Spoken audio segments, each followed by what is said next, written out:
Welcome to our channel, where we dive into captivating stories reported to be true, corroborated by newspapers, and verified on Google.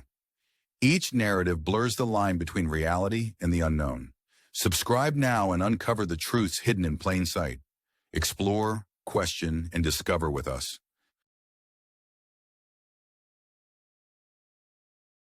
Vampire Car.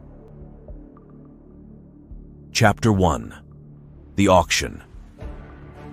Jack Thomas never imagined his life would change at a car auction. A classic car enthusiast, Jack loved finding hidden gems. The auction was bustling with eager bidders, and the smell of old leather and motor oil filled the air. Among the shiny vintage vehicles, one car stood out, a 1967 black Cadillac. It was sleek, polished to perfection, but with an air of mystery about it. When the Cadillac rolled onto the platform, the auctioneer's voice boomed. "Next up, we have a rare beauty, a 1967 Cadillac in mint condition. Starting bid at $10,000. Jack's heart raced. He couldn't take his eyes off the car. There was something hypnotic about it. He raised his paddle, outbidding everyone until, at $30,000, the car was his. The thrill of winning was replaced by an eerie chill as he approached his new prize. He brushed off the feeling, attributing it to excitement. As he drove the Cadillac home, he marveled at how smoothly it handled. The leather seats seemed to mold perfectly to...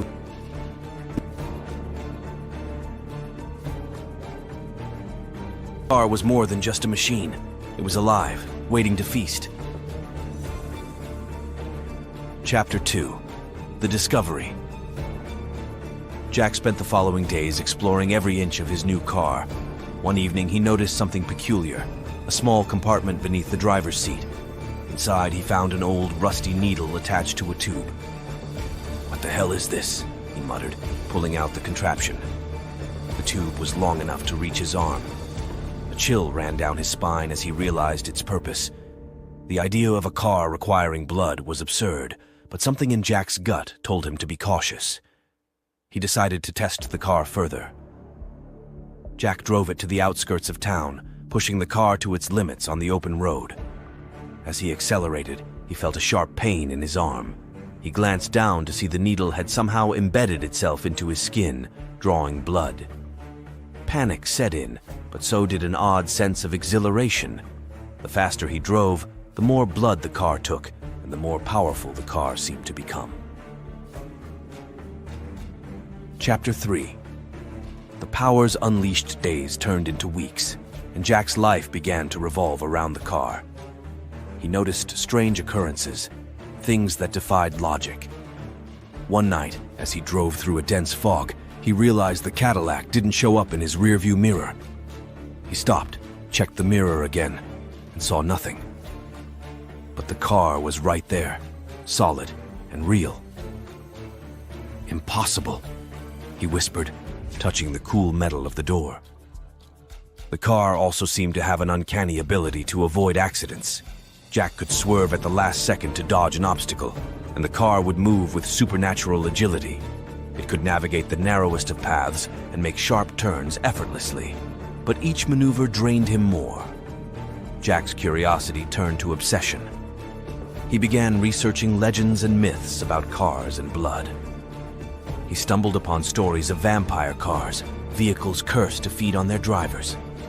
The more he read, the more he was convinced that his Cadillac was one of them. Chapter 4. The Blood Price. Jack's health started to deteriorate. He became pale and weak, but he couldn't tear himself away from the Cadillac.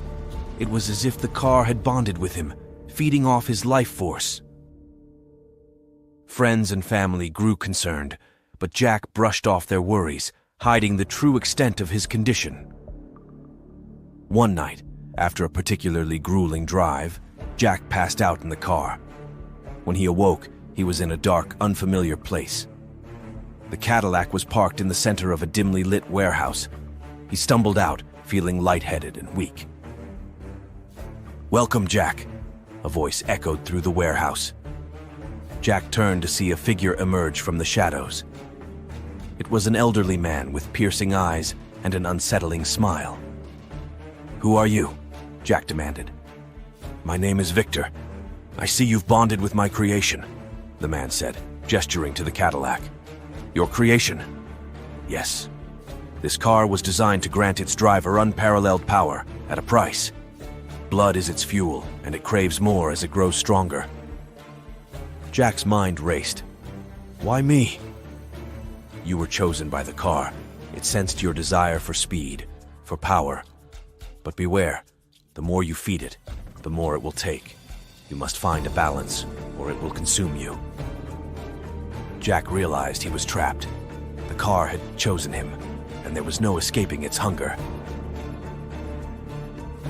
Chapter 5. The Descent. Despite Victor's warnings, Jack continued to drive the Cadillac, unable to resist its allure. Each drive left him weaker, but the thrill of the car's power was intoxicating. The Cadillac's special abilities grew more pronounced. It could outrun any other vehicle, blend into the shadows, and even manipulate electronics. One fateful night, Jack decided to push the car to its ultimate limit. He drove to a deserted highway, determined to break every speed record. As he accelerated, the car's demand for blood intensified. The needle plunged deeper into his vein, drawing more and more blood. The world around him blurred, and Jack felt his consciousness slipping away. But the Cadillac roared with life, its engine emitting an unearthly growl. The speedometer needle climbed higher and higher until it shattered. Jack's vision darkened, and the last thing he saw was the road disappearing into a vortex of shadows.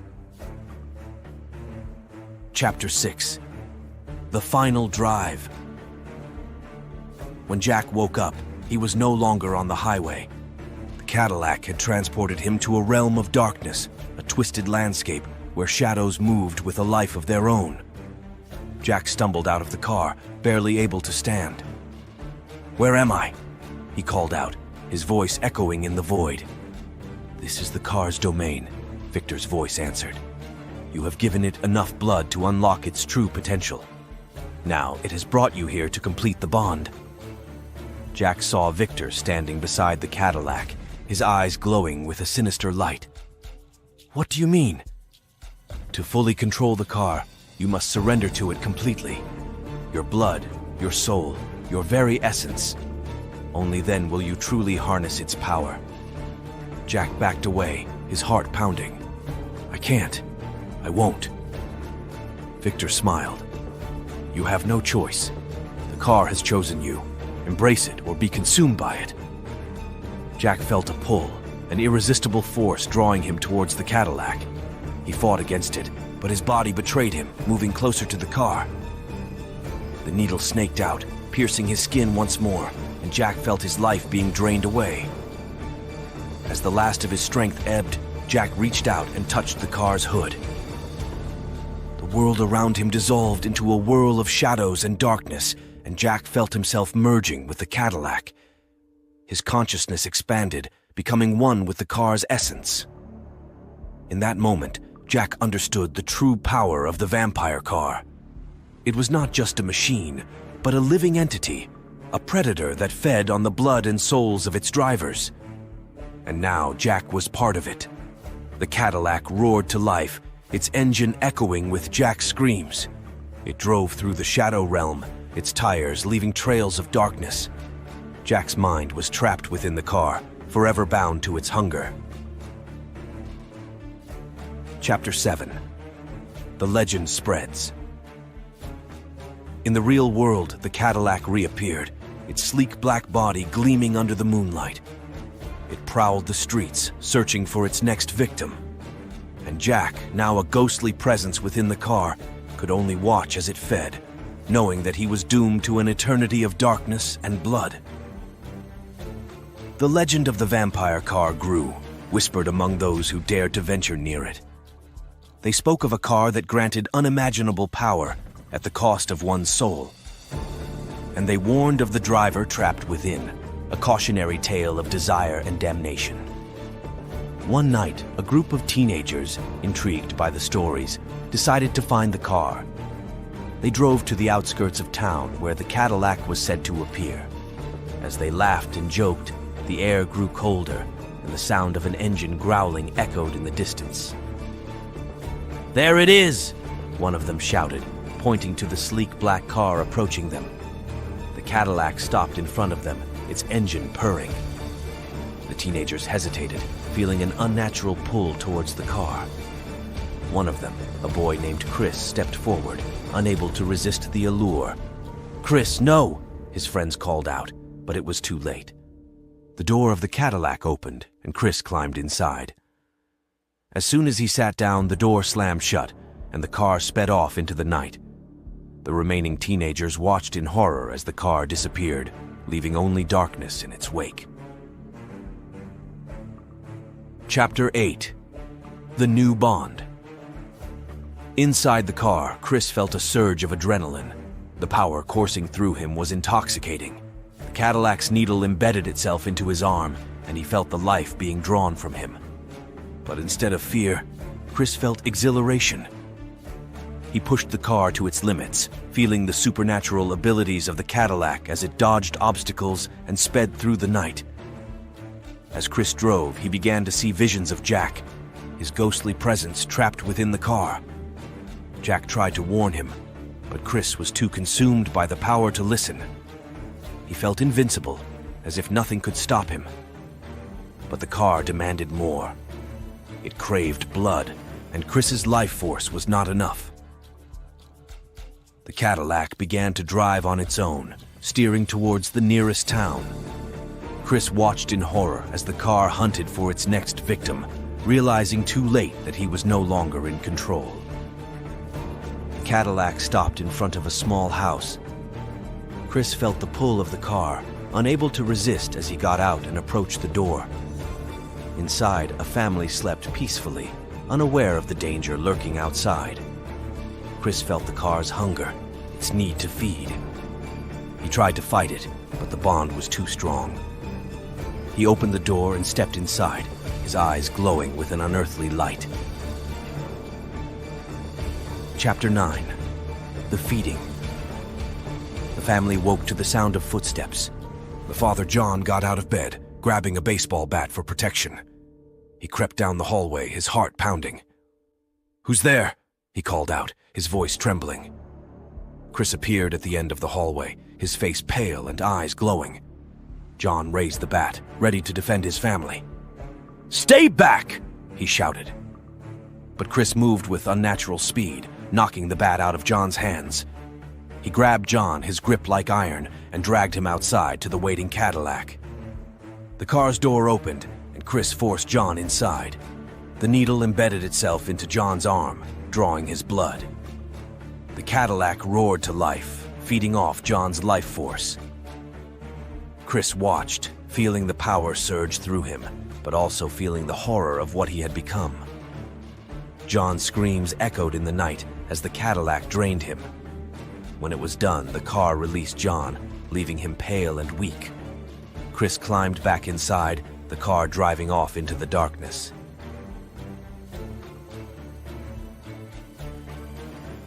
Chapter 10. The Endless Hunt. The legend of the vampire car continued to spread, growing with each new victim. People spoke of the black Cadillac that prowled the night, feeding on the blood of those who dared to cross its path. They warned of the driver trapped within, a ghostly presence bound to the car's hunger. Chris, now a part of the car, was doomed to an eternity of feeding. He tried to fight the car's pull, but the bond was too strong. Each night, the Cadillac prowled the streets, searching for its next victim. And Chris, now a prisoner within the car, could only watch as it fed, knowing that he was doomed to an eternity of darkness and blood. The Cadillac continued its hunt, its hunger insatiable. And the screams of its victims echoed in the night, a haunting reminder of the price of power. The vampire car roamed the streets, a predator in search of its next prey, leaving a trail of darkness and despair in its wake.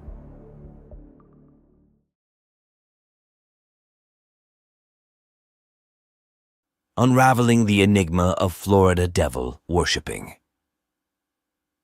In the tranquil environs near St. Petersburg, Florida, June of 2012 marked a disturbing turn of events involving Danielle Harkins, a 35-year-old schoolteacher whose descent into bizarre and alarming behavior shocked the community and captivated national attention. What began as a subtle fascination with demonic rituals swiftly escalated into a harrowing incident of abuse and endangerment against 7 of her former students, casting a dark shadow over the suburban landscape. According to detailed reports by the Tampa Bay Times, the sequence of events unfolded with chilling clarity. Harkins allegedly gathered the children, whose ages and backgrounds varied, around a small fire near the picturesque St. Petersburg Pier.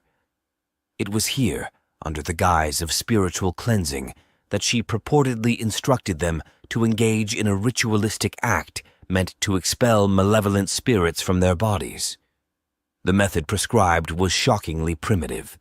The children were told to cut their own skin, ostensibly to release these dark forces, followed by the burning of these self-inflicted wounds to ensure that the spirits would not return. The ritual took a perilous turn when Harkins, in an attempt to seal the efficacy of the proceedings, attempted to use a lighter on one of the teenage boy's hands.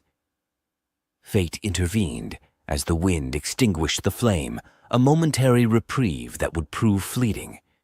Undeterred by this natural obstruction, she resorted to dousing the boy's hand with perfume before reapplying the flame, inflicting second-degree burns in the process. In another distressing instance, another teenager suffered a grievous neck injury from a broken bottle, only to have Harkins utilize a heated small key to cauterize the wound, a painful ordeal in the name of supposed spiritual purification. The revelation of these events was as shocking as it was bewildering, prompting swift action from concerned parties and authorities alike. It was not until a friend of one of the students, alarmed by the disturbing nature of the ritual, bravely stepped forward to alert the proper authorities. What ensued was an intensive investigation by the St. Petersburg Police Department, whose efforts sought to piece together the fragments of a case that defied conventional understanding. In the aftermath of her arrest on charges of aggravated battery and child abuse, NBC News provided further insight into the unfolding legal and psychological saga. Danielle Harkins, though cooperative with authorities, remained elusive in clarifying the specific religious motivations or beliefs underpinning her actions. Lieutenant Puetz, a spokesperson for the St. Petersburg Police Department, articulated the prevailing uncertainty, stating, "She hasn't informed us exactly what she was trying to accomplish with this." The implications of Harkins's actions reverberated far beyond the confines of the courtroom and the quiet streets of suburban St. Petersburg. They ignited a national conversation about the intersections of faith, mental health, and personal responsibility, themes that resonated deeply in a society grappling with the complexities of religious freedom and the delicate balance between personal belief and public safety. For the community and the families involved, the aftermath of the incident posed profound questions about trust, vulnerability, and the safeguarding of young minds in educational settings. Danielle Harkins, once esteemed as a dedicated educator, had tragically veered into a realm of moral and legal ambiguity, betraying the very trust that had been placed in her care. As legal proceedings unfolded and media scrutiny intensified, the broader implications of the case became increasingly evident. It served as a stark reminder of the challenges inherent in navigating the boundaries between personal belief systems and societal norms, challenges that underscored the importance of vigilance, transparency, and proactive measures in safeguarding vulnerable individuals, particularly within educational environments. In the wake of these events, the community embarked on a journey of introspection and healing, grappling with the trauma and betrayal inflicted by one of their own.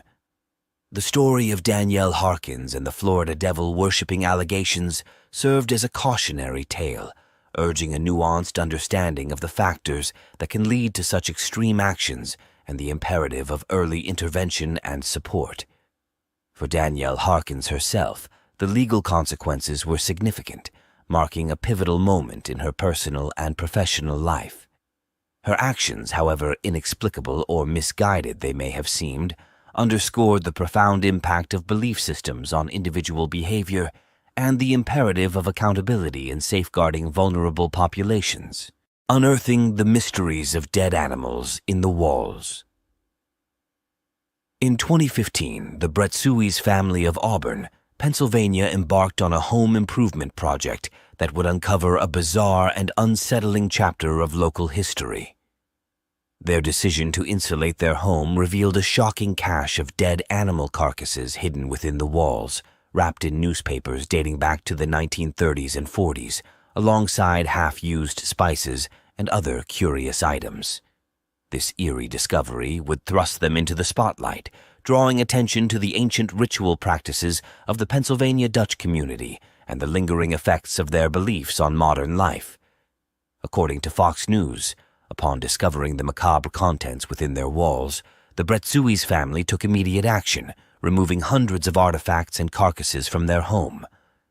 Seeking answers to this disturbing find, they turned to an expert in Kutztown, Pennsylvania, who identified the artifacts as remnants of powwow or Dutch magic rituals.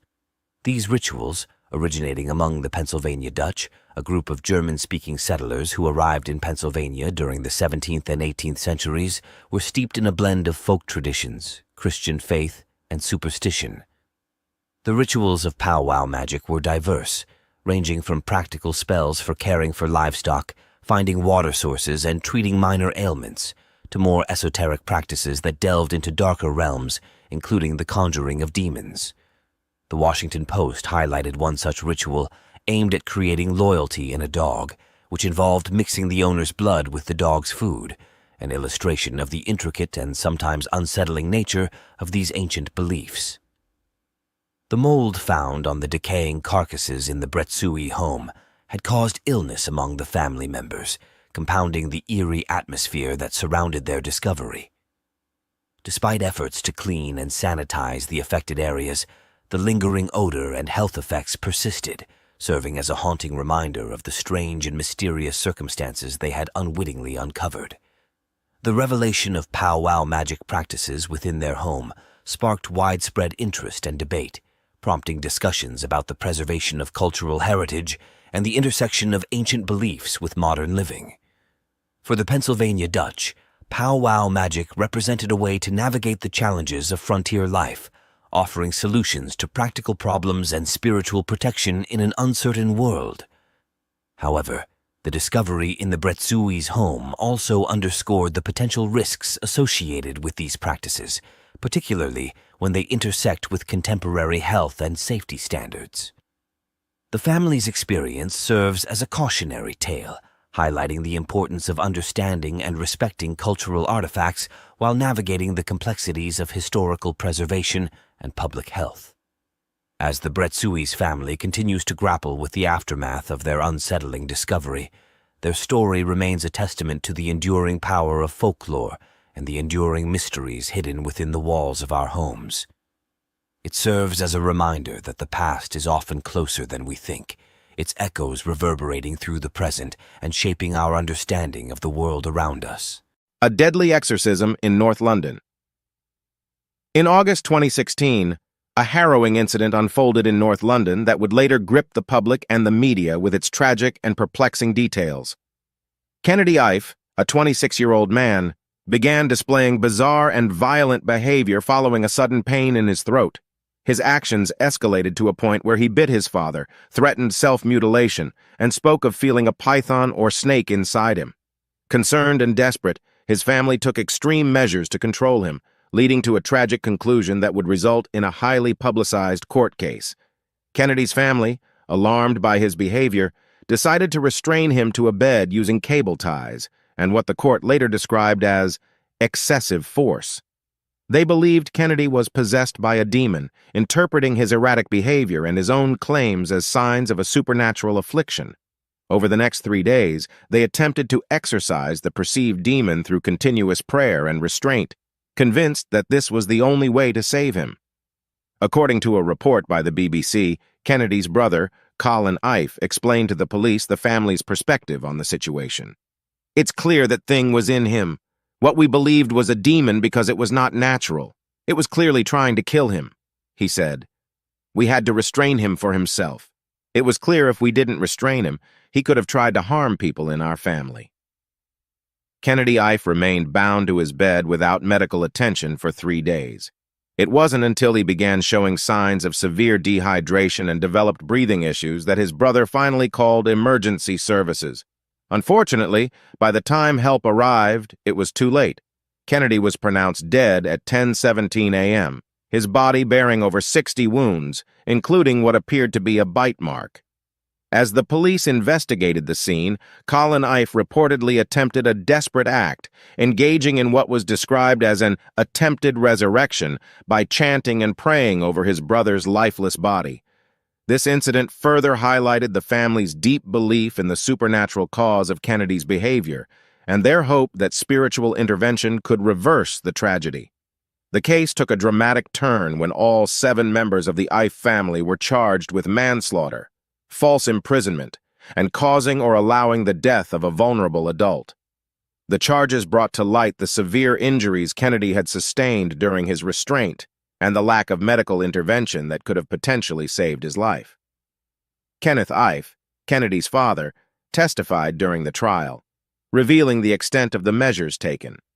He admitted to ordering his sons to take shifts and use overwhelming force to restrain Kennedy. He vehemently denied any involvement in cults, occult practices, or secret societies, asserting that their actions were purely driven by the belief that Kennedy was possessed and in need of an exorcism. The court case was a grueling ordeal, with the jury deliberating for 4 days before reaching a verdict. On March 14, 2019, all 7 family members were cleared of the charges against them. The decision highlighted the complex interplay between cultural beliefs, mental health issues, and the legal system's approach to such tragic and unconventional cases. The story of Kennedy Ife is a tragic example of how deeply held beliefs can influence actions and lead to devastating outcomes. It underscores the importance of recognizing and addressing mental health issues with appropriate medical care rather than attributing them to supernatural causes. The case also serves as a somber reminder of the need for greater awareness and understanding of how cultural and religious beliefs intersect with modern medical and legal practices. In the wake of the trial, the Ife family's ordeal remains a poignant and disturbing narrative, shedding light on the dangers of extreme actions taken in the name of faith. Kennedy Ife's death, surrounded by mystery and controversy, continues to provoke reflection on the complexities of human behavior and the tragic consequences that can arise when deeply held beliefs collide with harsh realities. The chilling tale of the haunted Elsa doll. When most people think of haunted dolls, images of creepy old Victorian porcelain dolls often come to mind. These sinister-looking toys are the stuff of nightmares, but modern children's toys can also harbor eerie secrets. In the Houston area, a Disney-frozen Elsa doll, gifted for Christmas in 2013, made headlines when it seemingly became haunted, turning a beloved children's toy into a source of fear and fascination.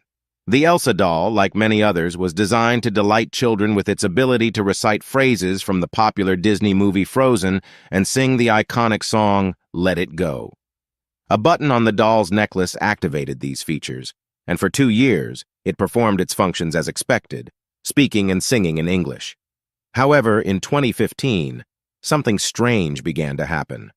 The doll started alternating between English and Spanish, despite not having a switch or button to change languages. Emily Madonia, the mother who had purchased the doll for her daughter, was puzzled by this sudden change. For 6 years, the family owned the doll and never once changed its batteries, yet the doll continued to function, seemingly defying the laws of electronics. It would randomly begin to speak and sing even when its switch was turned off. The inexplicable behavior of the doll began to unsettle the family. By December 2019, the doll's antics had become too much to bear. The family decided to throw it away, believing that would be the end of their eerie experiences. However, weeks later, they found the doll inside a bench in their living room. The children insisted they hadn't retrieved it from the trash, and Emily believed them, knowing they wouldn't have dug through the garbage outside to recover the discarded toy. To their horror, the doll had also stopped singing the English rendition of Let It Go, speaking only in Spanish from then on. Determined to rid themselves of the haunted toy, the family double-bagged the doll and placed it at the bottom of their garbage bin, ensuring it was taken away on garbage day. They hoped this would be the final chapter in their unsettling saga. The Madonia family went on a trip shortly after disposing of the doll, believing they had finally rid themselves of it. But when they returned home, they were greeted with a chilling sight. The Elsa doll was waiting for them in their backyard. The toy's return was inexplicable, and the family was now thoroughly convinced that it was haunted. Desperate to be free of the doll, Emily decided to take more drastic measures.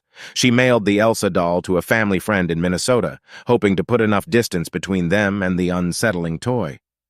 The friend, who was aware of the doll's bizarre history, decided to ensure it wouldn't come back.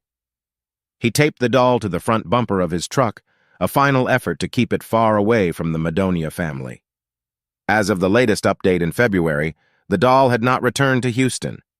Emily shared her experiences on Facebook, keeping her friends and followers updated on the doll's whereabouts. The haunted Elsa doll seemed content to stay taped to the truck's bumper, far from the family it had once tormented. This strange and unsettling tale has captured the imagination of many, blending the familiar comfort of a beloved children's character with the spine-chilling elements of a ghost story. The haunted Elsa doll serves as a modern reminder that sometimes the most innocent-seeming objects can carry the most disturbing secrets. For the Madonia family, what started as a joyful Christmas gift turned into a nightmare that lasted years. Their story of the haunted Elsa doll continues to fascinate and terrify those who hear it, a testament to the enduring power of the supernatural in our everyday lives. Whether the doll's behavior can be explained by a series of improbable coincidences or something more sinister, it remains an intriguing and eerie chapter in the realm of haunted objects. The haunted Elsa doll now joins the ranks of other infamous haunted dolls, reminding us that even the most seemingly benign items can harbor dark and mysterious forces. The Madonia family's ordeal is a chilling example of how the supernatural can invade our lives in the most unexpected ways, leaving us to wonder about the true nature of the objects we bring into our homes. The haunted legacy of the Villisca Axe Murder House. In the small, quiet town of Villisca, Iowa, there stands an unassuming white house that has captured the attention of ghost hunters and horror enthusiasts from around the world. Known as the Villisca Axe Murder House, this infamous location is the site of one of America's most gruesome and mysterious unsolved crimes. On the morning of June 10, 1912, the townspeople of Villisca awoke to news that would forever change their community. In the early hours of the night, an unknown assailant had entered the home of Josiah and Sarah Moore and brutally murdered the entire household, which included 6 children and 2 adults. The perpetrator used Josiah's own axe to bludgeon the victims, leaving their skulls completely crushed. The brutal nature of the crime and the innocence of the victims shocked and horrified the nation. Despite extensive investigations and numerous suspects, the case remains unsolved.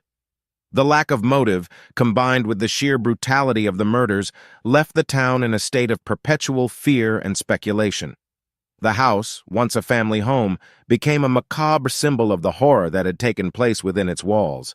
For decades, the Villisca Axe Murder House stood abandoned, a grim reminder of the tragedy that had occurred there. Time and neglect took their toll on the structure, but the stories and legends surrounding the house only grew stronger. Locals whispered about ghostly apparitions, unexplained noises, and an oppressive feeling of dread that seemed to emanate from the house. In 1994, the house was purchased by a couple with a keen interest in preserving its history. They undertook the painstaking task of restoring it to its 1912 condition, determined to create a space that would honor the memory of the victims while also embracing the house's haunted reputation. They converted the property into a tourist destination, offering guided tours during the day and overnight stays for those brave enough to spend a night in the haunted house. The Villisca Axe Murder House quickly became a mecca for paranormal investigators and thrill seekers. The cost to stay overnight in the house is $428, a price that many are willing to pay for the chance to experience its eerie ambience and potential encounters with the supernatural. Visitors often report strange and inexplicable phenomena during their stay, adding to the house's legendary status. Some of the most commonly reported experiences include visions of a man wielding an axe roaming the halls, the faint sound of children's screams echoing through the night, and sudden drops in temperature that leave visitors shivering with fear. Many guests have claimed to feel an overwhelming sense of sadness and dread upon entering the house, as if the walls themselves are imbued with the lingering energy of the tragedy. Paranormal investigators have captured numerous pieces of evidence suggesting that the house is indeed haunted. Electronic voice phenomena, EVP recordings have captured disembodied voices, while photographs have shown unexplained shadows and light anomalies. Some investigators have even reported being touched or pushed by unseen forces. Despite the fear and unease that the house inspires, it also serves as a place of reflection and remembrance. The current owners have taken great care to preserve the history of the Moore family and the other victims, creating a small museum within the house that details the events of that fateful night and the subsequent investigation. Visitors can view photographs, newspaper clippings, and personal artifacts that offer a glimpse into the lives of the victims before their untimely deaths. The Villisca Axe Murder House stands as a testament to the enduring power of memory and the human fascination with the unknown. It is a place where history and horror intersect, drawing people from all walks of life to its haunted halls, whether driven by a desire to connect with the past, to seek answers to an unsolved mystery, or to experience the thrill of the supernatural. Visitors continue to be drawn to the house, adding their own stories to its already rich tapestry of legend and lore. As the sun sets over Villisca and darkness envelops the town, the house remains a beacon for those who seek the eerie and the unexplained. Its windows, dark and empty, seem to watch over the town, a silent witness to the secrets it holds. And as long as there are those who are curious and brave enough to step through its doors, the story of the Villisca Axe Murder House will continue to captivate and haunt the imaginations of all who encounter it. The Haunted History of Hotel del Salto. Perched dramatically above the roaring Tequendama Falls in Colombia, the Hotel del Salto stands as a monument to both architectural grandeur and tragic lore. Designed by the renowned architect Carlos Arturo Tapias in 1923, this once luxurious hotel is now one of the most infamous haunted locations in the world. From the moment it opened its doors, the Hotel del Salto drew guests eager to experience its breathtaking views. The hotel's opulent design and the stunning panorama of the falls made it a premier destination for the wealthy and adventurous. However, behind its elegant facade, a darker narrative began to unfold. The hotel's location, overlooking the 157-meter Tequendama Falls, played a pivotal role in its eerie reputation. The falls, a natural wonder, were a double-edged sword. While they offered a picturesque backdrop, they also became the final site for many troubled souls. It wasn't long before the hotel earned the ominous nickname, the Suicide Hotel. Guests, lured by the beauty and the sound of the cascading water, often ventured too close to the edge. Tragedies ensued, with many leaping to their deaths.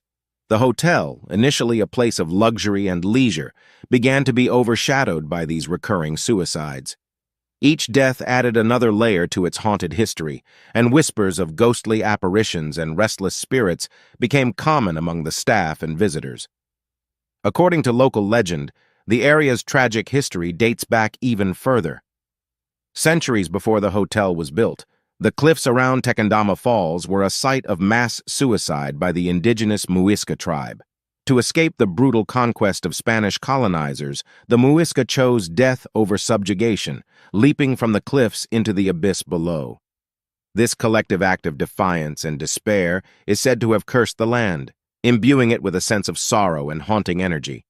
As the hotel's reputation for being haunted grew, fewer guests were willing to stay there. Stories of inexplicable noises, sudden cold drafts, and eerie apparitions circulated widely. Some claimed to have seen ghostly figures wandering the halls at night, while others reported feeling an overwhelming sense of despair upon entering the building. The tales of hauntings were so pervasive that the hotel eventually fell into disrepair, its once grand halls and rooms left to decay. In the late 20th century, the abandoned Hotel del Salto was a shell of its former self. Overgrown with ivy and weathered by time, it stood as a ghostly reminder of its tragic past. Local youths and thrill-seekers often dared each other to spend a night within its crumbling walls, hoping to encounter one of the spirits said to inhabit the place. Recognizing the historical and cultural significance of the site, efforts were made to restore the building. In 2011, the abandoned hotel was converted into the Tequendama Falls Museum of Biodiversity and Culture. This transformation aimed to preserve the architectural beauty of the building while shedding light on the region's rich biodiversity and cultural heritage. Despite its new purpose, the aura of the haunted hotel remains. Visitors to the museum often report strange occurrences and an eerie feeling as they walk through its halls. The stories of the past continue to echo within the walls, and the legend of the Hotel del Salto lives on. For many, the hotel represents a poignant juxtaposition, a place of natural beauty and human tragedy, of history and haunting. It serves as a reminder of the lives lost and the spirits that, according to legend, still linger. The Tequendama Falls, while breathtakingly beautiful, are also a silent witness to the countless souls who found their end in its depths. Today, the Hotel del Salto stands as both a museum and a memorial. It attracts not only those interested in its historical and cultural exhibits, but also paranormal enthusiasts, hoping to catch a glimpse of the supernatural. The tales of ghostly apparitions and unexplained phenomena continue to draw visitors from around the world, each adding their own story to the hotel's enduring legend.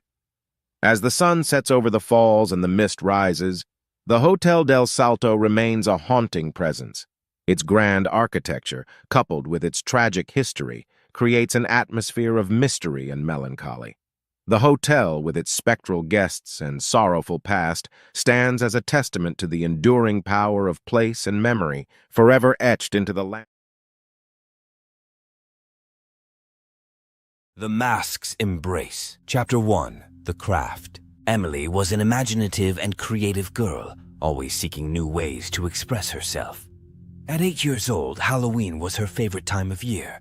This Halloween, she decided to make her own costume, a tradition her mother had encouraged since she was old enough to use scissors. This year, she wanted to create something special, something unique that no one else would have. After school, she rushed to her room, her mind buzzing with ideas. She rummaged through her craft supplies, pulling out an old plastic mask, paint, glitter, and glue. But something was missing. She wanted it to be personal, something that represented her. As she sat there twisting a lock of her own hair around her finger, inspiration struck. She carefully cut a small section of her hair and glued it onto the mask, right above where the forehead would be. She painted the rest of the mask with intricate designs, adding glitter to make it sparkle. When she was done, she held it up to the light, admiring her handiwork. It was perfect, eerie, and beautiful. Little did she know, the act of placing her hair on the mask had imbued it with a part of herself, a connection that would change everything. That night, she showed her parents the mask. "Look, Mom. Look, Dad. I made this all by myself," she exclaimed, her eyes shining with pride. Her mother smiled warmly, ruffling Emily's hair. "It's wonderful, sweetheart. You're so talented." Her father nodded in agreement. "Very impressive, Emily. I bet no one else will have a mask like that." Emily beamed with happiness, feeling a sense of accomplishment. She couldn't wait to show her friends and wear it on Halloween night. As she placed the mask on her dresser before bed, she felt a strange sense of anticipation, as if something exciting was about to happen. But as she drifted off to sleep, the mask seemed to shimmer in the moonlight, its eyes almost alive with a faint, eerie glow. Chapter 2. The First Whisper. Halloween night arrived, and Emily could hardly contain her excitement. She put on her costume and donned the mask, feeling a strange sense of power and confidence as she looked at herself in the mirror. The mask fit perfectly, almost as if it had molded itself to her face. As she walked down the street with her friends, collecting candy and laughing at the spooky decorations, she started to hear whispers. At first, she thought it was just the wind rustling through the trees, but the whispers grew louder and more distinct. They seemed to be coming from the mask itself. "Emily, Emily!" She stopped in her tracks, looking around nervously. Her friends didn't seem to notice anything unusual, so she shrugged it off and continued on. But the whispers persisted, growing more insistent. Emily, let me in. She tried to ignore it, but the voice was relentless. It echoed in her mind, making it hard to concentrate on anything else. By the time she got home, she was exhausted and a little scared. She took off the mask and placed it on her dresser, hoping that a good night's sleep would make everything better. But the mask had other plans. That night, as she lay in bed, the whispers returned. They were faint at first, just a soft murmur at the edge of her consciousness. But as the night wore on, they grew louder and more urgent. Emily, let me in, let me in! She tossed and turned, trying to block out the voice. But it was no use. It was inside her head, and it wouldn't leave her alone. She covered her ears with her pillow, but the voice seemed to penetrate through the fabric, growing louder and more insistent. Emily, let me in! Let me in! She finally drifted off to sleep, but her dreams were filled with darkness and terror. She found herself in a shadowy forest, the trees twisted and gnarled like the fingers of a witch. The air was thick with fog, and the only sound was the soft, rhythmic whisper of her name. Emily, Emily! She walked through the forest, her heart pounding in her chest. She felt a presence following her, always just out of sight. She tried to run, but her feet felt like they were stuck in mud, dragging her down. The whispers grew louder, more insistent. Emily, let me in. She woke up in a cold sweat, her heart racing. The room was dark, and the mask was still on her dresser, its eyes seeming to glow in the moonlight. She tried to shake off the fear, telling herself it was just a bad dream. But deep down, she knew it was more than that. The mask was alive, and it wanted something from her. Chapter 3. The Nightmares. Over the next few days, the whispers became a constant presence in Emily's mind. They were no longer just in her dreams. They followed her everywhere, haunting her every thought. She tried to tell her parents, but they dismissed it as an overactive imagination. The mask seemed to have a life of its own. Whenever Emily looked at it, she felt it staring back at her, as if it were watching her every move. She started to feel a strange compulsion to put it on, to let it become a part of her. One night, she couldn't resist any longer. She picked up the mask and put it on, feeling an immediate sense of relief as the whispers stopped. But then, something strange happened. She felt a surge of energy, as if the mask were drawing power from her. She tried to take it off, but it wouldn't budge. Emily, let me in. The voice was no longer a whisper. It was a command. She felt herself losing control, her body no longer her own. The mask was taking over, consuming her. She struggled, but it was too late. The mask had won. The days that followed were a blur of confusion and fear. Emily felt like a prisoner in her own body, watching helplessly as the mask controlled her actions. She could feel its malevolent presence growing stronger, feeding off her fear and despair. Her friends noticed the change in her behavior. Emily, are you okay? Her best friend Sarah asked one day at school. You've been acting really weird lately. Emily wanted to scream for help, to tell Sarah about the mask and the whispers, but she couldn't. The mask wouldn't let her. Instead, she just nodded and forced a smile. I'm fine, Sarah. Just tired, I guess. But Sarah wasn't convinced. She could see the fear in Emily's eyes, the way her hands trembled when she thought no one was looking. She decided to keep an eye on her friend, hoping to find a way to help. Chapter 4. The Possession. As the days turned into weeks, the mask's hold on Emily grew stronger. She became more withdrawn and distant, her once bright and cheerful demeanor replaced by a cold, vacant stare. She spent most of her time in her room, the mask never leaving her side. Her friends stopped coming over, scared off by her strange behavior. Even her teachers noticed, but no one knew how to help her. Emily was slipping away, and the mask was taking her place. One night, as Emily sat alone in her room, she felt the mask tighten around her face. She could feel it melding with her skin, becoming a part of her. The pain was unbearable, but she couldn't scream. She was trapped, a prisoner in her own body. The mask had become her new face, and with it came a darkness that consumed her.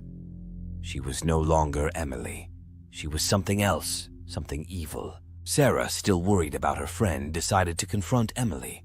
She knocked on Emily's bedroom door, her heart pounding with fear and determination. Emily, it's Sarah. Can I come in? There was no response, but Sarah pushed the door open anyway. She gasped when she saw Emily sitting on the bed, the mask firmly attached to her face. Emily, what are you doing? Take that off! But Emily just stared at her, her eyes cold and empty. I can't, Sarah. It's too late. Sarah took a step back, fear gripping her heart. What do you mean? It's too late? We can fix this. We'll find a way. But Emily shook her head. No, Sarah. The mask. It's part of me now. I can't fight it. Sarah's eyes filled with tears as she realized the depth of her friend's despair. There has to be something we can do. I won't give up on you, Emily. But the mask's hold on Emily was too strong. It had taken over her mind and body, leaving nothing but a shell of the girl she once was. Chapter 5. The Transformation. Days turned into weeks, and Emily's parents noticed a change in their daughter. She became more withdrawn and distant, her once bright and cheerful demeanor replaced by a cold, vacant stare. She spent most of her time in her room, the mask never leaving her side. Her friends stopped coming over, scared off by her strange behavior. Even her teachers noticed, but no one knew how to help her. Emily was slipping away, and the mask was taking her place. One night, as Emily sat alone in her room, she felt the mask tighten around her face. She could feel it melding with her skin, becoming a part of her. The pain was unbearable, but she couldn't scream. She was trapped, a prisoner in her own body. The mask had become her new face, and with it came a darkness that consumed her. She was no longer Emily. She was something else, something evil. Sarah, still worried about her friend, decided to confront Emily. She knocked on Emily's bedroom door, her heart pounding with fear and determination. Emily, it's Sarah. Can I come in? There was no response, but Sarah pushed the door open anyway. She gasped when she saw Emily sitting on the bed, the mask firmly attached to her face. Emily, what are you doing? Take that off! But Emily just stared at her, her eyes cold and empty. I can't, Sarah. It's too late. Sarah took a step back, fear gripping her heart. What do you mean, it's too late? We can fix this. We'll find a way. But Emily shook her head. No, Sarah. The mask. It's part of me now. I can't fight it. Sarah's eyes filled with tears as she realized the depth of her friend's despair. There has to be something we can do. I won't give up on you, Emily. But the mask's hold on Emily was too strong. It had taken over her mind and body, leaving nothing but a shell of the girl she once was. Chapter 6. The Final Embrace. The transformation was complete. Emily's body was now a vessel for the mask, a puppet controlled by a malevolent force. She no longer had any memories of her past life. She was an empty shell driven by a single purpose, to spread the darkness. She started with her family. Her parents were the first to fall, their screams echoing through the house as the mask drained their life force. One by one, her friends and neighbors followed, each meeting a gruesome end. The town was plunged into chaos, the once peaceful streets now filled with fear and despair. The mask's power grew with each soul it claimed, its hunger insatiable. As the darkness spread, Emily's body began to decay, the mask the only thing holding her together. She was a walking nightmare, a harbinger of doom. And as she looked out over the ruined town, she felt a twisted sense of satisfaction. The mask had taken over, and there was no turning back. Emily was gone, and in her place was a monster, a creature of pure evil, and it was just getting started. One night, as the mask prowled the streets in search of its next victim, it encountered Sarah. She had been hiding, trying to avoid the darkness that had consumed her friend. But now, face to face with the monster Emily had become, she knew she had to act. Emily, if there's any part of you left in there, please, fight it, Sarah pleaded, her voice trembling with emotion. For a moment, the mask hesitated.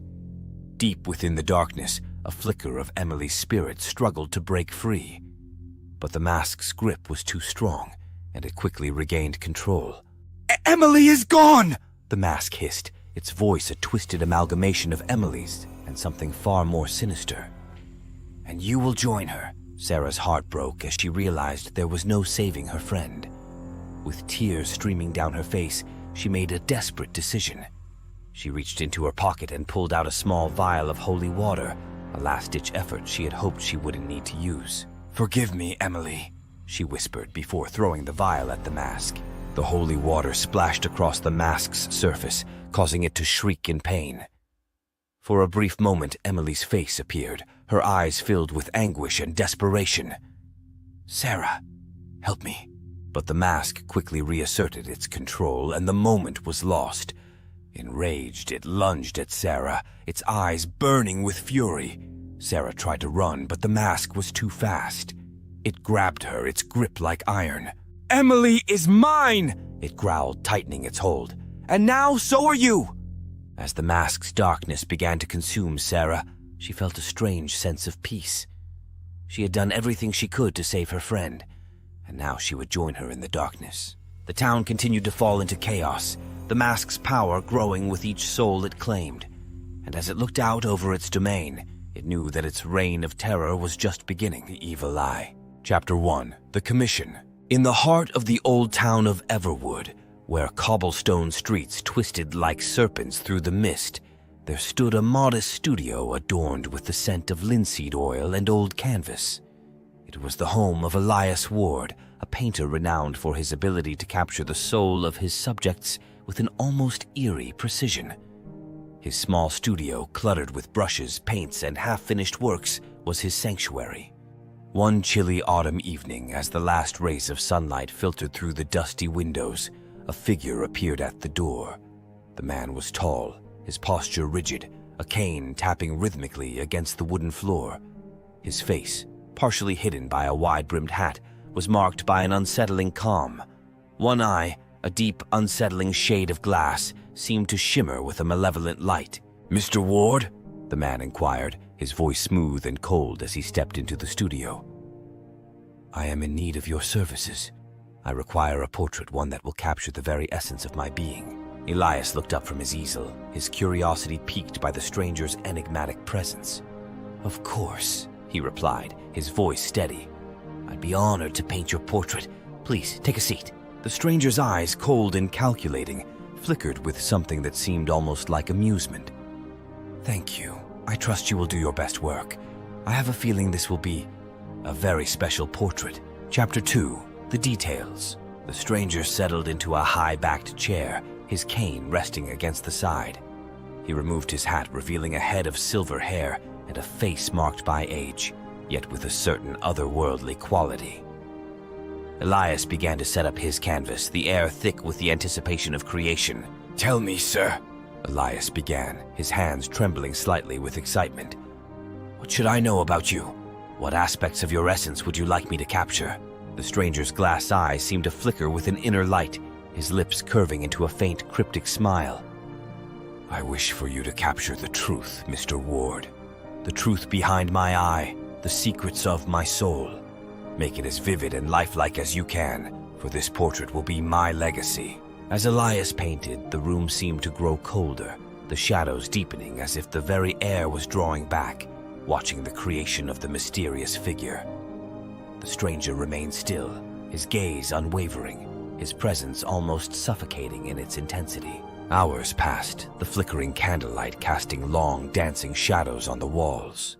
Elias's brush moved with a fluid grace, each stroke a testament to his skill, his vision. The stranger's face began to take form on the canvas, his glass eye glowing with an unsettling light, his expression serene yet filled with a hidden darkness. Are you satisfied with the progress? Elias asked, his voice breaking the silence, his eyes meeting the stranger's with a hint of apprehension. The stranger's lips parted in a slow, chilling smile. It is perfect. You are doing wonderfully, Mr. Ward. Now finish it. Make it eternal. Chapter 3. The Transformation. The final strokes were applied. The portrait now a lifelike representation of the stranger, his glass eyes shimmering with a life of its own. Elias stepped back, his breath catching in his throat as he surveyed his work. The portrait was stunning, the depth of the stranger's gaze almost hypnotic. The details so vivid they seemed to pulse with life. Finished, Elias whispered, his voice a mix of awe and fear. It's done. I can hardly believe it. The stranger rose from his chair, his movements slow and deliberate. He approached the canvas, his glass eye fixed on the painted face. "Yes, it is done," he said, his voice a low, sinister murmur. "And now the true magic begins." Elias felt a cold shiver run down his spine as the stranger reached out, his hand hovering inches from the portrait. The air in the room seemed to thicken, the shadows swirling with a dark energy. Elias's heart pounded in his chest, his hands trembling uncontrollably. What are you doing?" Elias stammered, his voice barely audible over the growing tension. The stranger's smile widened, his eyes gleaming with a sinister light. "I am giving you the gift of eternity, Mr. Ward. Your work will live on, but you will become a part of it." As the stranger's fingers touched the canvas, a blinding flash of light erupted from the painting. Elias cried out, his body convulsing as he felt an unbearable pain radiate from his fingertips to his core. His vision blurred, the room spinning around him as he watched in horror as his flesh began to harden, his form slowly turning to stone. No, this can't be happening!" Elias gasped, his voice a tortured scream as his legs and arms stiffened, his breath coming in ragged gasps. The stranger's laughter, cold and mocking, filled the room, echoing off the walls. "It is happening, Mr. Ward. Your masterpiece will be eternal, and you will be its guardian, frozen in time, forever bound to the canvas you created." Chapter 4. The Transformation Complete. Elias's body was now nearly solid stone, his eyes wide with terror and disbelief. His last moments of humanity were slipping away, his thoughts a chaotic blur of pain and fear. The stranger stood over him, his face a mask of cold satisfaction, his glass eye gleaming with a sinister light. "You will stand here forever watching, a silent sentinel to your creation," the stranger said, his voice a chilling whisper. "Your soul, now part of the portrait, will bear witness to its glory and its darkness." With a final, agonizing breath, Elias's transformation was complete. His form, once a vibrant human, now stood as a cold, lifeless statue, his eyes still frozen in terror, his hands forever reaching out in silent plea.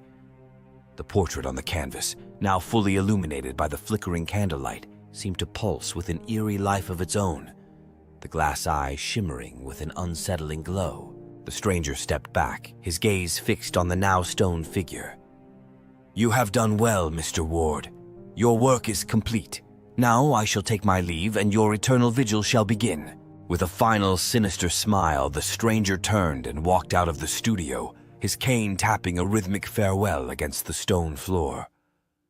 The room fell silent once more, the air heavy with the weight of the dark magic that had transpired. Chapter 5. The Eternal Watcher. Elias stood, or rather he remained, a silent sentinel to his own creation. His stone eyes, now dull and lifeless, stared unblinkingly at the portrait, his soul forever bound to the canvas. The room, once filled with the warmth of creation, now stood cold and silent, the shadows deepening with the passage of time. Days turned to weeks, weeks to months, and months to years. The world outside continued its relentless march forward, oblivious to the silent watcher within the studio. The townsfolk whispered of the strange happenings at the old painter's studio, the eerie glow that sometimes flickered through the windows, the feeling of being watched that seemed to linger in the air. Elias's stone form remained unyielding, his mind trapped in a perpetual state of torment. His thoughts, once vibrant and full of life, were now a chaotic maelstrom of fear and anguish, his soul crying out for release that would never come. The portrait, now a dark symbol of his eternal torment, continued to pulse with a life of its own, its glass eye gleaming with an unsettling light that seemed to pierce through the very fabric of reality. Chapter 6. The Legacy. As the years passed, the legend of the cursed portrait grew, its dark tale whispered among the townsfolk like a forbidden secret. The studio, once a place of light and creativity, became a place of dread, its doors locked and its windows shuttered against the encroaching darkness. No one knew what had truly happened to Elias Ward, the painter who had become a part of his own creation. Some said he had been consumed by his own madness, others that he had been taken by the dark forces he had unwittingly unleashed. But one thing was certain. The portrait, with its eerie glass eye and sinister aura, remained a silent testament to his eternal torment. And so, the old studio stood, a monument to the dark magic that had bound Elias Ward to his masterpiece. The townsfolk continued their lives, the shadows of the past ever present, the legend of the glass-eyed stranger and the stone sentinel, a chilling reminder of the darkness that lurked just beyond the veil of reality. As the first light of dawn broke through the studio windows, casting long, trembling shadows across the room, Elias's stone eyes remained fixed on the portrait, his soul forever trapped in the chilling embrace of his own creation. The world outside continued to turn, oblivious to the silent watcher who stood, frozen in time, a prisoner to the darkness he had once sought to capture. Chapter 1. The Quiet Before. In the remote village of Zalesye, nestled in the heart of Belarus, life flowed at a slow, unhurried pace. The days were marked by the rhythms of the land and the ever-present hum of the nuclear plant that loomed on the horizon, a silent giant that had become both a lifeline and a shadow over the village. The plant had been the backbone of Zalesye's economy for decades, but with it came an unspoken fear, a lingering dread that something terrible could happen. The workers at the plant, their faces etched with fatigue and worry, rarely spoke of the potential dangers. They lived in a fragile balance, their lives intertwined with the ominous presence of the reactors. That morning, the air was thick with the scent of rain, the clouds heavy and dark as if the sky itself was holding its breath. The plant, a colossal structure of steel and concrete, stood silent, its usual hum replaced by an unsettling quiet. The workers, accustomed to the low, constant buzz, felt the eerie stillness in their bones. Viktor Petrov, a seasoned engineer with decades at the plant, stood at the edge of the control room, his eyes fixed on the monitors that displayed the plant's vital signs. He felt a knot of unease tightening in his stomach, a feeling he couldn't shake. "Everything looks normal," he muttered to himself, though the words felt hollow in the oppressive silence. Suddenly, a blinding flash of light tore through the control room, followed by a deafening roar. The ground shook violently, and the walls of the plant seemed to groan in protest. Victor stumbled, his vision blurred by the dust and debris that filled the air. The explosion had come without warning, a cataclysmic event that shattered the fragile calm of Zalesye. Chapter 2. The Aftermath. As the dust settled, the reality of the disaster began to sink in. The plant was in chaos, its systems failing, alarms blaring in a discordant symphony. Victor, his body aching and his mind reeling, struggled to his feet, his eyes wide with horror as he looked around the control room, now a twisted wreck of metal and glass. "Evacuate! Get out now!" he shouted, his voice barely audible over the cacophony of alarms and the distant sounds of sirens. He pushed through the rubble, his movements slow and unsteady, his thoughts a jumbled mess of fear and confusion. Outside, the village was in chaos, the streets filled with panic-stricken people rushing to get away from the plant. The air was thick with dust and the acrid scent of burning metal, the sky darkening with the smoke and steam that billowed from the plant's shattered core. The explosion had released a torrent of radiation, a deadly wave that would soon spread across the village, its invisible tendrils reaching out to claim their victims. Chapter 3. The Unseen Terror. In the days that followed, the true horror of the disaster began to reveal itself. Families in Zalesye found their lives irrevocably changed, their homes and hearts torn apart by the radiation that had leaked from the plant. The village, once a place of quiet peace, was now a desolate wasteland, its people struggling to survive in the shadow of the catastrophe. Mikhail and Elena Kovalenko, a couple who had lived in Zalesye their entire lives, watched in horror as their friends and neighbors fell ill, their bodies racked with pain and disease. Their daughter Anya, a bright and curious girl of 12, had begun to show signs of radiation sickness, her once vibrant energy replaced by a haunting pallor and a fever that burned through her small frame. "We have to get her to the hospital," Elena said, her voice trembling with fear as she cradled Anya in her arms. "We have to get her out of here," Mikhail nodded, his eyes filled with the desperate resolve. "We'll take her to Minsk. We have to get her away from this place. We can't lose her." As they prepared to leave, a chilling sound echoed through the village, a low, guttural growl that seemed to come from the very ground beneath their feet. The air grew colder, the shadows deepening as if the darkness itself was closing in around them. "What is that?" Anya whispered, her eyes wide with terror as she looked around, her small body trembling. "I don't know, sweetie," Mikhail replied, his voice strained with fear. "But we have to get out of here now." Chapter 4. The Demons Unleashed. As Mikhail, Elena, and Anya made their way through the village, they encountered the first of the creatures that had been awakened by the explosion. Shadowy figures, their forms twisted and malformed, emerged from the darkness, their eyes glowing with a sickly, otherworldly light. The creatures moved with a fluid, almost hypnotic grace, their movements unsettling and grotesque. "Run!"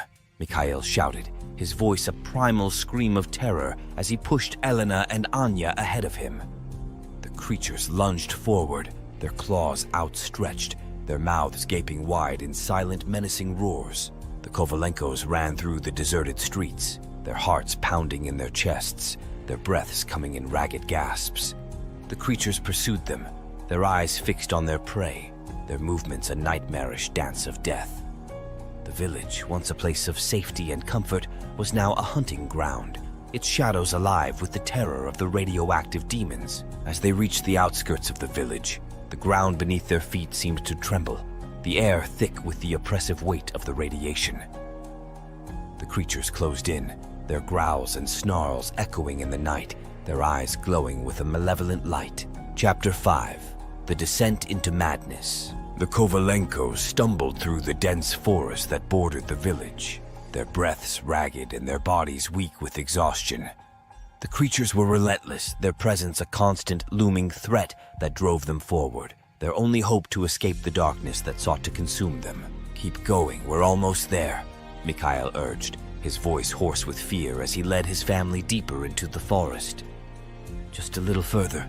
Elena, her face pale and her eyes wide with terror, clutched Anya tightly, her body shaking with the cold. "I don't know how much longer we can keep running," she sobbed, her voice breaking with despair. "I can't do this anymore." Suddenly, a deafening roar erupted from the darkness behind them, the ground shaking with the force of the explosion.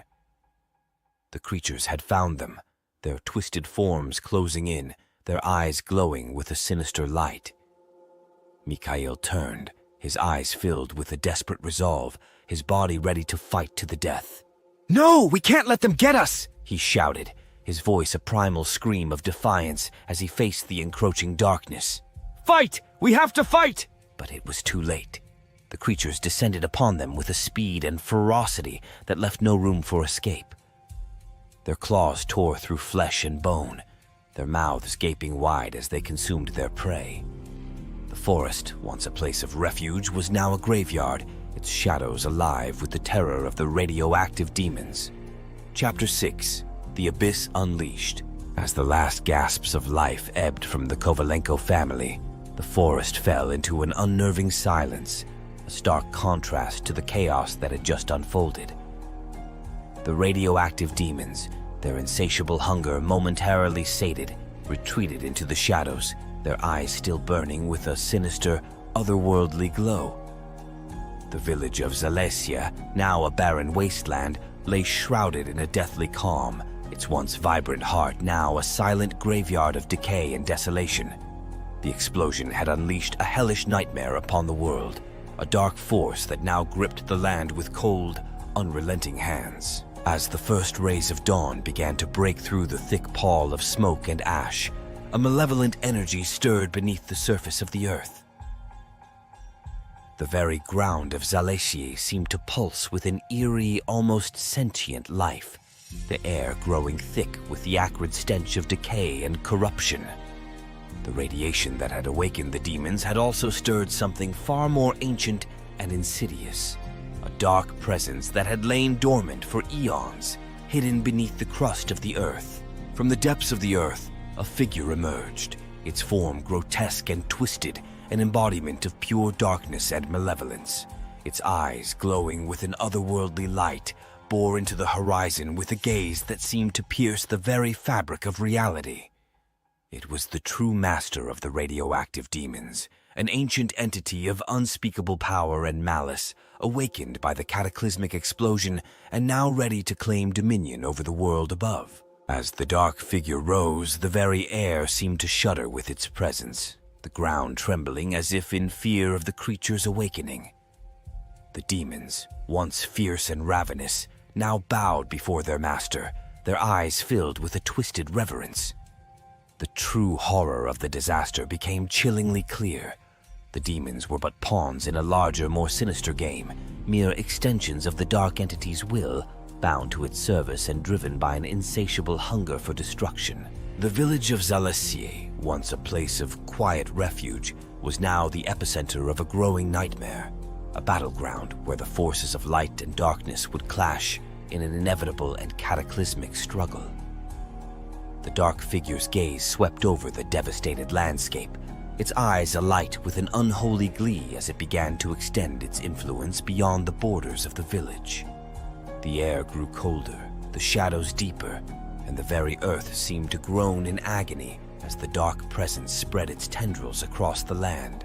With each passing moment, the dark entity's power grew, its influence seeping into the very fabric of reality, corrupting the natural world with its vile essence. Plants withered and died, their leaves turning black and brittle as the corruption spread. Rivers ran dark with the taint of radiation, their waters choked with the dead and dying.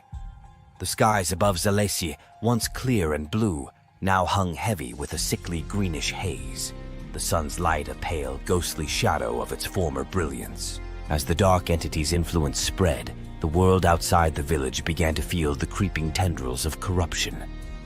The radiation from the plant's explosion, once contained and localized, now flowed like a river of death, its invisible currents carrying the darkness to every corner of the globe.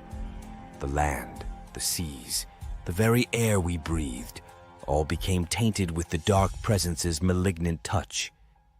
Cities fell silent, their lights dimmed by the creeping darkness, their streets empty and lifeless. The remnants of humanity, now nothing more than scattered echoes in the void. The animals, once the proud denizens of the earth, now roamed the lands in a maddened frenzy, their eyes glazed with the taint of radiation, their bodies twisted and deformed by the dark entity's influence. Birds fell from the sky, their feathers blackened and lifeless, their song silenced forever. The seas, once teeming with life, now lay still and silent. The creatures that had once thrived beneath their waves, now nothing more than husks of their former selves, their flesh rotting away in the dark waters. As the world descended into chaos, the few remaining pockets of humanity struggled to survive, their lives a desperate battle against the encroaching darkness. Governments fell, their leaders succumbing to madness or fleeing in terror, leaving their people to fend for themselves against the unstoppable tide of destruction. The last vestiges of civilization crumbled, the cities now empty tombs, the land a wasteland of death and decay, the final remnants of humanity, their numbers dwindling with each passing day, huddled together in isolated refugees, their lives a constant struggle against the encroaching darkness that threatened to consume them all. In the final, desperate hours, the true extent of the dark entity's power became terrifyingly clear. The world, once a vibrant and thriving place, was now a barren wasteland, its skies darkened by the thick, oppressive clouds of radiation, its lands ravaged by the corruption that had spread from Zalessier. The last survivors, their bodies frail and their minds shattered by the horrors they had endured, knew that their time was almost at an end.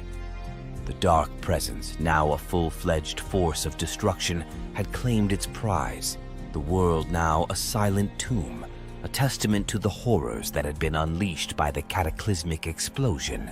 As the final rays of the sun faded into the darkness, the last remnants of life on Earth were consumed by the void.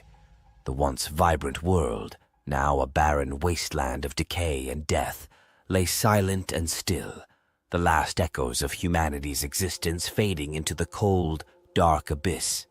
The dark entity, its power now absolute, stood as the master of the ruined world, its malevolent gaze fixed on the horizon, its hunger for destruction finally sated. And so, the world, once teeming with life and hope, was lost to the darkness, the final chapter of humanity's story written in the blood and ashes of the earth. The dark entity, now the ruler of a desolate and lifeless realm, stood as the final and unchallenged force in a world forever lost to the shadows, its reign of terror and destruction, a testament to the unending darkness that had been unleashed by the explosion at the plant in Zalesia. Flames of Retribution. Chapter 1. The Lost Faith. Father Jonathan Bennett was once a man of unshakable faith, devoted to his parish and to God.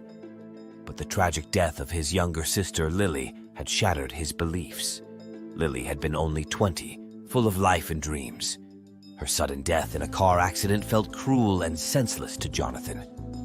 In the aftermath, he found himself questioning everything he had ever believed in. The small town of Havenfield adored Father Bennett. He was a pillar of the community, known for his compassion and wisdom. But as grief consumed him, his sermons became less about faith and more about the futility of life.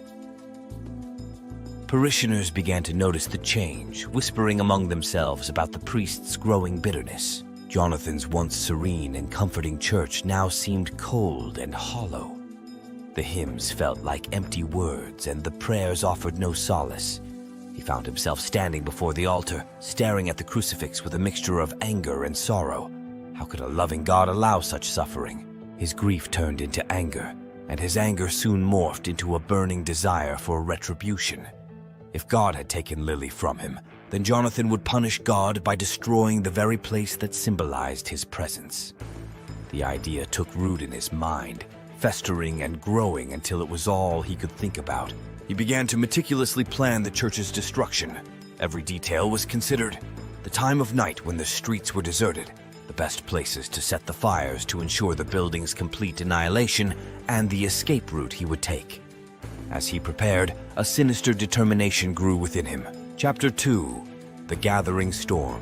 Jonathan spent his days as a priest, performing his duties with a facade of normalcy. But every night he immersed himself in his plan. He collected gasoline, rags, and matches, hiding them in the church's basement. He grew more withdrawn, his eyes haunted by the visions of the inferno he would unleash. The nights grew darker, as if the heavens sensed his intentions. Strange occurrences began to plague him. Shadows seemed to move on their own, whispers filled the empty halls, and the once comforting statues of saints appeared to watch him with accusing eyes. One evening after a particularly troubling day, Jonathan found himself alone in the sanctuary, staring at the stained glass windows. The light from the setting sun cast eerie patterns on the floor, making the saints depicted in the glass seem almost alive. He felt the chill run down his spine. "Jonathan," the voice was soft, almost a whisper. He turned sharply, but the church was empty. His heart pounded, but he brushed it off as his imagination. Yet the whispers persisted, growing louder each night. They spoke of sins and damnation, echoing his own guilt and despair. He tried to dismiss the voices, but they were relentless.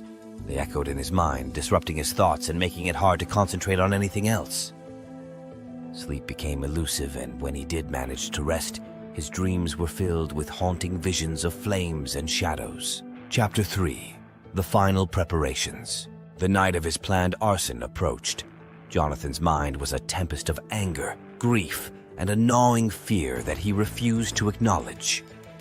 He spent the day going through the motions of his priestly duties, feeling the weight of the matches in his pocket like a dark secret. That evening, as he stood before the congregation, he delivered a sermon that was as much a farewell as it was a warning. "Faith is tested in ways we cannot understand," he said, his voice trembling. "We must hold on to what is good, even when the world seems to fall apart." The parishioners listened, oblivious to the torment in their priest's heart. As they left, Jonathan lingered, watching them go with a mixture of sorrow and resolve. He locked the church doors behind them, sealing himself in. In the quiet of the empty church, he made his final preparations. He soaked the rags in gasoline, placing them strategically around the building. He poured a trail of fuel from the altar to the back door, ensuring a quick escape. As he struck the match, the whispers grew to a cacophony, filling his mind with a relentless chant. "Jonathan, Jonathan." His hand trembled as he held the match, the small flame illuminating his face. For a moment, he hesitated, the weight of his actions bearing down on him. Could he really go through with it? The memory of Lily's lifeless body flashed before his eyes, and his resolve hardened. He dropped the match. Chapter 4: The Supernatural Siege. The match flickered to life, and Jonathan watched as the flame touched the gasoline-soaked rags. But before the fire could spread, an unseen force knocked the match from his hand, extinguishing the flame instantly. Shocked, he staggered back, his heart pounding in his chest. The temperature in the church plummeted, and a chilling wind whipped through the sanctuary. The statues of saints and angels seemed to twist and contort, their serene expressions morphing into visages of torment. The candles flickered and then went out, plunging the room into darkness. "Jonathan, you cannot escape your sin," a voice boomed, echoing through the church. It was not a whisper, but a thunderous proclamation that shook him to his core. Terrified, Jonathan tried to run, but the doors he had locked now refused to open. The air grew thick, and he struggled to breathe. He fell to his knees, gasping for air, as a dark, oppressive presence filled the room. The supernatural forces that had been haunting him now revealed their full power. Shadows coalesced into forms, grotesque and menacing, surrounding Jonathan. They whispered of his guilt, his anger, and his blasphemy. They spoke with voices that were both familiar and alien, a blend of his own thoughts and something far darker. "Your faith is a lie, Jonathan. You sought to destroy what you could not understand," he cried out, his voice echoing in the vast, empty church. "Why? Why did you take her from me?" But the shadows only laughed, a sound that chilled him to the bone. "Lily's fate was not yours to decide, just as your own fate is now beyond your control." The shadows began to close in, and Jonathan felt an excruciating pain in his chest, as if his heart were being torn apart. He clutched at his chest, falling to the cold stone floor. The pain intensified, and he screamed, the sound ripping through the silence of the church. Chapter 5: The Torment Begins. Jonathan's agony was unrelenting. The shadows tightened their grip, and he felt his sanity slipping away. Visions of his sister, her eyes filled with sorrow and disappointment, haunted him. "Why, Jonathan? Why did you let your anger consume you?" He could barely form words, his voice a ragged whisper. "I'm sorry, Lily. I didn't know what else to do." But there was no solace in her gaze, only a deep, abiding sadness. The supernatural forces seemed to feed on his torment, growing stronger with every passing moment. The church around him began to burn, not with the fire he had intended, but with an unholy flame that seemed to emanate from the very walls. The flames were black and cold, consuming everything in their path without heat or light. Jonathan's screams echoed through the inferno, but no one was there to hear them. The church, once a place of refuge and hope, had become a hellish prison. As the flames closed in, he felt his soul being torn apart, piece by piece. The pain was unbearable, but worse was the feeling of utter helplessness. Jonathan had always been a man of action, but now he was powerless against the forces that tormented him. Every attempt to fight back was met with more pain, more darkness. The black flames licked at his skin, causing an icy burn that felt like it was freezing his very soul. The shadows whispered of his failures, his broken faith, and his betrayal of everything he had once held dear. He could see the faces of his parishioners, twisted in horror and disappointment, blaming him for the desecration of their sanctuary. Chapter 6: The Evil End. The transformation was complete. Jonathan's body was now a vessel for the darkness, a puppet controlled by a malevolent force. He no longer had any memories of his past life. He was an empty shell, driven by a single purpose: to spread the darkness. His tormentors had one final act of cruelty in store for him. As the black flames consumed his flesh, they did not kill him. Instead, they transformed him into a creature of the night, a twisted reflection of his former self. He was no longer Father Jonathan Bennett. He was a harbinger of doom, a bringer of despair. The church burned to the ground, leaving nothing but ashes and ruin.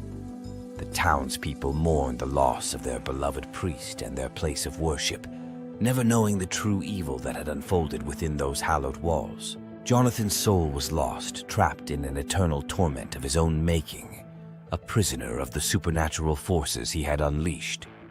He wandered the ruins of Havenfield, a shadow of his former self, spreading fear and despair wherever he went. In the dead of night, when the town was silent and the streets were empty, Jonathan's wails could be heard, echoing through the darkness.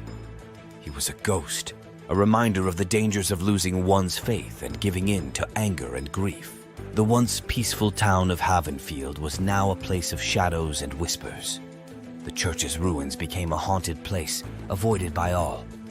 And in the darkness, Jonathan's tormented spirit lingered, a warning to all who dared to challenge the divine. The end was not just a punishment for Jonathan, but a warning to all who let their anger and grief consume them. For in seeking to destroy what they do not understand, they may find themselves consumed by a darkness far greater than they ever imagined. Thank you, friends, for watching. If you haven't subscribed yet, please do so now.